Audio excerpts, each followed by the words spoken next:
Thanks for joining us from the Ohio AgNet Voice You Know with the News You Trust studio, sponsored by BASF, where performance of Veltima fungicide can take your best result even farther. I am Allison Kinney. Looking into today's headlines, the Renewable Volume Obligation proposal was good news for the renewable fueled industry. Jackie Fadka, lead economist for CoBank's Knowledge Exchange division, said the RVOs provide demand, certainly for the sector. We finally have some more insight as we look forward to what our future soybean meal and most definitely the soybean oil demand is because of the recently announced renewable volume obligation from the Environmental Protection Agency. So the fact that EPA did put out a proposal a couple months ago now, and they're going to be finalizing that here in the next several months. The soybean oil industry got good news during a recent hearing hosted by the EPA. Big news out of that for soybean oil because it could definitely add significantly more demand for soybean oil, mostly because of the fact that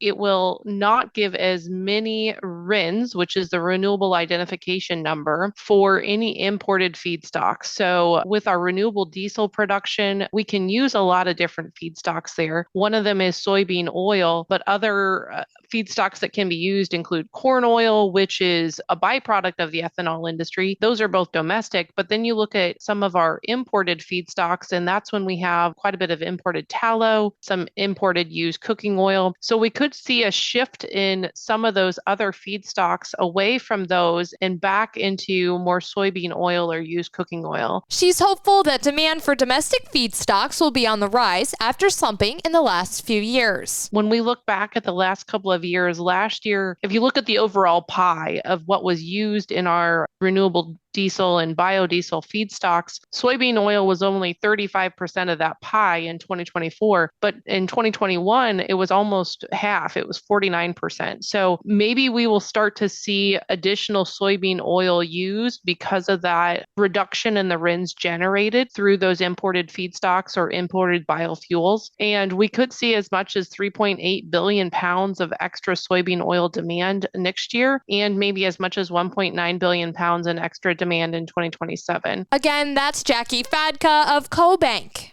Attention construction pros. Purple Wave Auction brings quality equipment to your fingertips. Join our bi-weekly online auctions featuring dozers, excavators, loaders, and more.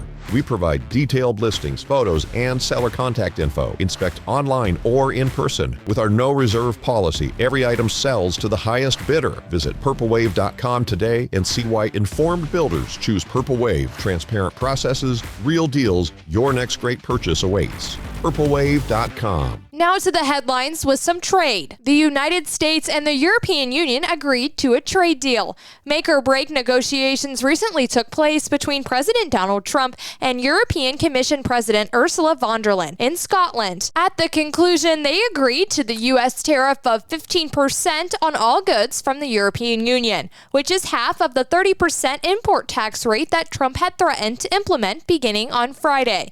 Trump added that the EU would open its 27-member bloc markets to U.S. exporters with 0% tariffs on certain goods.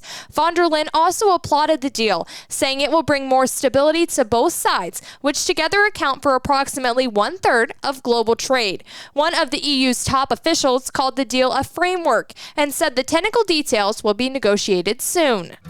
It's been said when life gives you lemons, the best thing to do is make lemonade. That's exactly what a young farm couple did in Ottawa County. We're going to visit with them tomorrow on the Ohio Field Leader Roadshow. The Ohio Field Leaders, a project of the Ohio Soybean Council and your soybean checkoff. Numerous stakeholders like farmers, extension services, researchers, and policymakers all rely on data that USDA has collected for more than 150 years. The data is collected through agencies and programs like the National Agricultural Statistics Service and the Economic Research Service.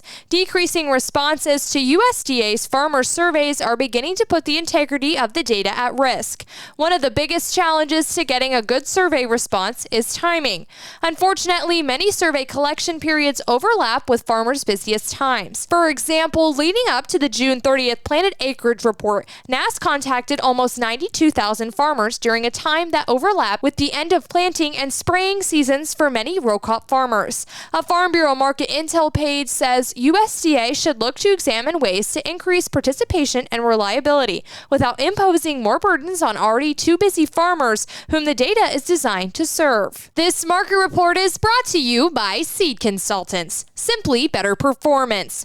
Learn more online at seedconsultants.com. September corn down 4.5 at $3.89 1/4. December corn down 3 even at $4.11. August soybeans down 7 even at $9.81 3/4. November soybeans down 2 even at $10.09 1/2. September wheat down 8 3/4 at $5.29 3/4. December wheat down 8 3/4 as well at $5.50. August live cattle up 185 at $229.72. October live cattle up 167 at $226.45. And August lean hogs down 127 at $107.25. This is the Ohio AgNet.